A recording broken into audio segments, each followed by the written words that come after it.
Hello, I'm Mike Turzai, the Speaker of the Pennsylvania House of Representatives. The question folks back home rightfully ask is this one: what are you doing to save taxpayers' money? Well, folks, we are standing up for taxpayers. Earlier this month, House Republicans passed historic reforms to reduce the debt on each and every person in this Commonwealth. Did you know that since 2004, Pennsylvania's outstanding debt grew from $6.89 billion to over $12 billion, an increase of 74% in just over 13 years. Our debt service payments, the annual money coming out of the budget to pay for this extravagance, grew by 65% during the same period. Now, how did this happen?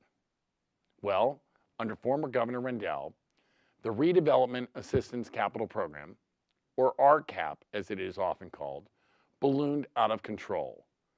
So did some other debt. For this RCAP alone, the statutory debt ceiling was increased 5 times under Governor Rendell, from $1.45 billion to $4.05 billion. Every time Governor Rendell maxed out on a credit card, he took out another, and we're still paying off for his reckless decisions today. Now, myself, along with other House Republican colleagues, wanted to reduce that debt ceiling in RCAP, and we did so in 2014. We reduced it by $600 million. With the House passage this month of House Bill 785, we are on the verge of another victory for the taxpayers by reducing the amount of debt. Under House Bill 785, we reduced the RCAP debt ceiling by another $250 million over the next 5 years. Moving forward, we established limits on the amount of money to be expended on new projects. And finally, we require the Commonwealth to use responsible debt practices to make payments on outstanding principal immediately, instead of delaying those payments, which cost taxpayers money.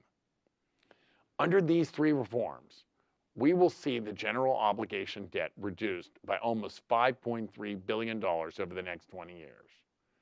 For our budget, we will save over $3 billion during the same period by reducing the amount of debt service on an annual basis. Folks, that's real savings, real reform, and real debt reduction. Taxpayers expect us to bend the cost curve of government. Not only can we not continue to increase expenditures geometrically, we've got to find ways to reduce our annual expenditures and our overall debt load. This is what we accomplished in House Bill 785. The bill awaits action in the state Senate. Please ask your state senator to put the bill on the governor's desk.